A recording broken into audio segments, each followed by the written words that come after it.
কখনো কখনো ইতিহাস এমন এক ভয়াল দ্বারপ্রান্তে এসে দাঁড়ায় যেখানে থেমে থাকা মানেই নিশ্চিত পতন অথবা মৃত্যু, আর এগিয়ে যাওয়া মানেই এক নতুন প্রভাতের দ্বার উন্মোচন। আজ মুসলিম উম্মাহ ঠিক সেই ইতিহাসের অগ্নিপথে দাঁড়িয়ে আছে, যেখানে না পারছে পেছনে তাকাতে, না যাচ্ছে সামনে। পেছনে ফিরে তাকালেই দেখা যায় গৌরবময় সোনালী অতীতের অসংখ্য অধ্যায়, যেখানে আমরা ছিলাম জ্ঞান, বিজ্ঞান, ন্যায়, নেতৃত্বের দিগন্ত জোড়া আলো। তখন পৃথিবী আমাদের থেকে শিখত সভ্যতার মানে, নৈতিকতার সংজ্ঞা আর মানবতার শ্রেষ্ঠ পথ। আর আজ সামনে অন্ধকারের জাল, বিভ্রান্তির বিষ, ভোগবাদের নেশা, পরাধীনতার শৃঙ্খল আর ছিন্ন ভিন্নতার ক্ষত বিক্ষত দেহ। আজকের মুসলিম উম্মাহ যেন এক তীব্র ঝড়ের মাঝখানে দাঁড়িয়ে আছে। চারপাশে ধুধু অন্ধকার, দিগন্তে বজ্রপাতের আলো দেখা যাচ্ছে। রাজনৈতিক অস্থিরতা, অর্থনৈতিক শোষণ, সাংস্কৃতিক আগ্রাসন এবং ধর্মীয় সংকটের কালো মেঘ আমাদের আকাশ একেবারে ঢেকে ফেলেছে।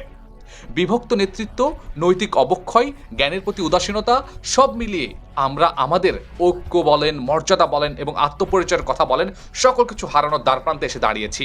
পশ্চিমা আধিপত্য, মিডিয়ার জাল, সাংস্কৃতিক দাসত্ব, নব্য সাম্রাজ্যবাদী কৌশল, সব মিলিয়ে আমাদের অস্তিত্বকে প্রতিদিন চূর্ণ বিচূর্ণ করে দিচ্ছে। অথচ আমরা ভুলে যাচ্ছি, ইসলামের আলো কখনো ম্লান হয় না, হারিয়ে যায় না। এই দিনের শক্তি সময়ের স্রোতেও অপরিবর্তনীয়, এটি চিরন্তন, প্রাসঙ্গিক, জীবনদায়ী। আল্লাহ রব্বুল আলামিন যুগে যুগে উম্মাহকে তার পথে ফিরতে আহ্বান জানিয়েছেন। আমাদের সেই ডাক আজও ধ্বনিত হচ্ছে।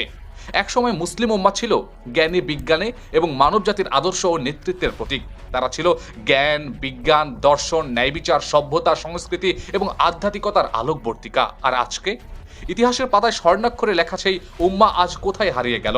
এখনকার বাস্তবতা বড়ই করুণ এবং কঠিন। এক ভয়ঙ্কর অবক্ষয়ের অধ্যায়ে প্রবেশ করেছে এই জাতি, এই মুসলিম।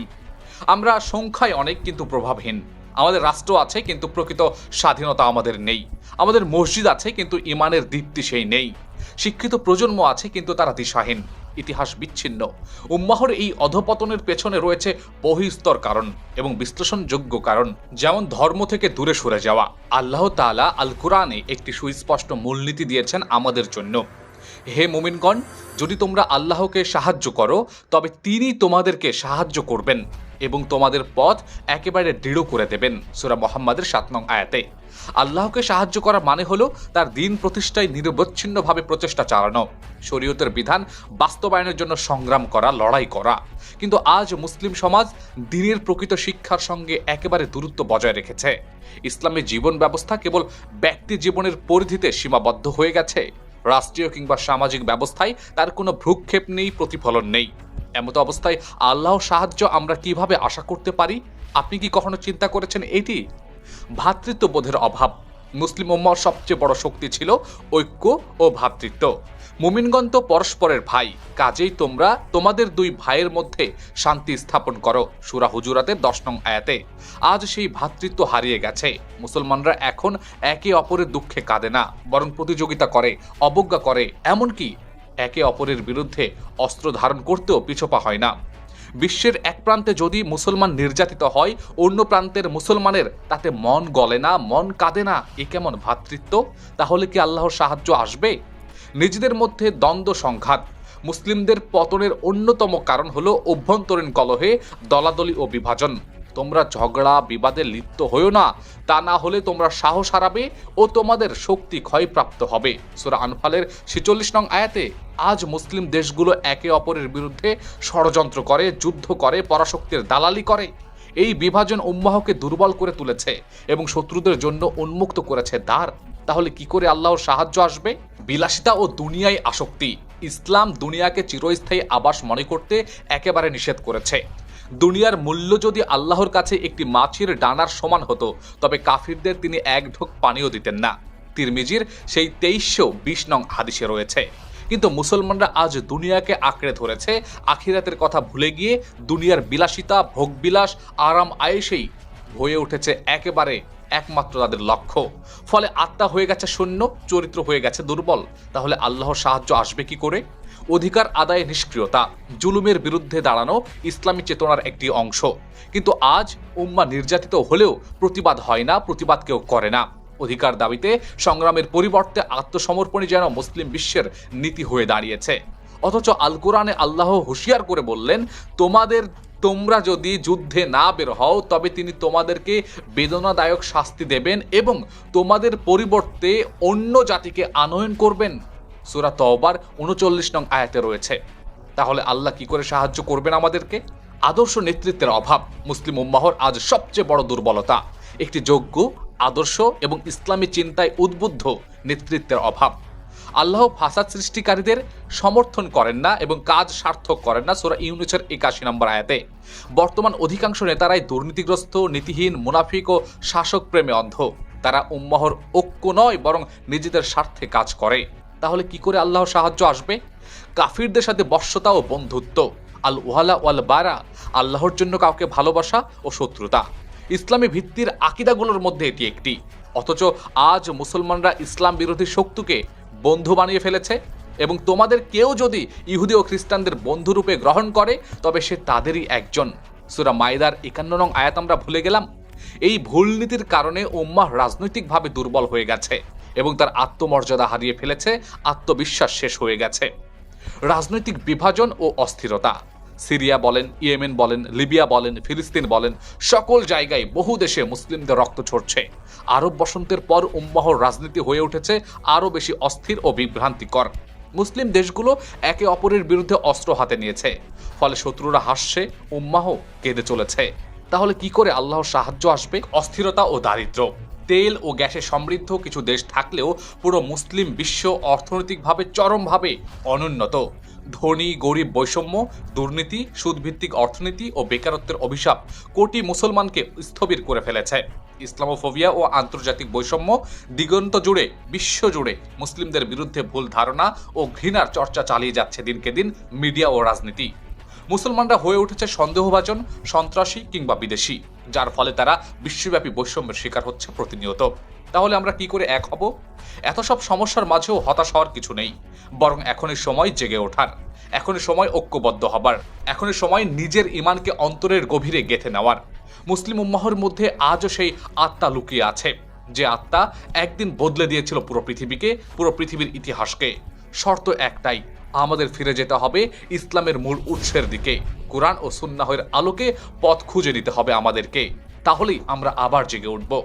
প্রশ্ন আসতে পারে, উম্মাহর মুক্তি কেন অপরিহার্য? বর্তমান সময়ের মুসলিম উম্মাহ এমন এক সন্ধিক্ষণে দাঁড়িয়ে আছে যেখানে তাদের অস্তিত্বই প্রশ্নবিদ্ধ হয়ে পড়েছে দিনকে দিন। একদিকে রয়েছে অভ্যন্তরীণ দুর্বলতা, ধর্মীয় অবক্ষয়, বিভক্তি, দারিদ্র্য ও নৈতিক পতন। অপরদিকে রয়েছে বাহ্যিক চ্যালেঞ্জ, ইসলামোফোবিয়া, সাম্রাজ্যবাদী আগ্রাসন ও আধিপত্য ও বিশ্ব রাজনীতিতে অপমানজনক অবস্থা আমাদের। এই বহুমুখী সংকট থেকে মুক্তি শুধু প্রয়োজন নয়, এটি এখন একটি জরুরি অস্তিত্বের লড়াই হিসেবে দাঁড়িয়েছে। মুক্তি মানে কেবল শৃঙ্খল মোচন নয়, বরং এটি আত্মিক, রাজনৈতিক এবং অর্থনৈতিক ও সাংস্কৃতিক স্বাধীনতার সন্ধান হিসেবে দাঁড়িয়েছে। উম্মাহর মুক্তি মানেই একটি সুসংগঠিত, সম্মানিত ও শক্তিশালী জাতি হিসেবে বিশ্বমঞ্চে প্রত্যাবর্তন করার সময়। ধর্মীয় অবক্ষয় ও আত্মপরিচয়ের সংকট, আজকের তরুণ প্রজন্ম ইসলামী ইতিহাস, আদর্শ ও গৌরব থেকে একেবারে দূরে সরে গেছে। মুসলিম সমাজে ঈমান দুর্বল হয়ে পড়েছে, আকীদায় বিভ্রান্তি তৈরি হচ্ছে এবং নৈতিক স্থবিরতা চেপে বসেছে ঘাড়ের ওপরে। এই আত্মপরিচয়ের সংকট দূর করতে হলে উম্মাহকে মুক্তি পেতে হবে মনোজগতে ও আত্মায়। যে জাতি নিজের ইতিহাস জানে না, সে ভবিষ্যৎ গড়তে পারে না। এই উপলব্ধি থেকেই প্রয়োজন এক আত্মিক মুক্তির, যার মাধ্যমে মুসলমানরা নিজেদের প্রকৃত পরিচয় ও দায়িত্ব উপলব্ধি করতে পারবে নিঃসন্দেহে এবং শিখবে।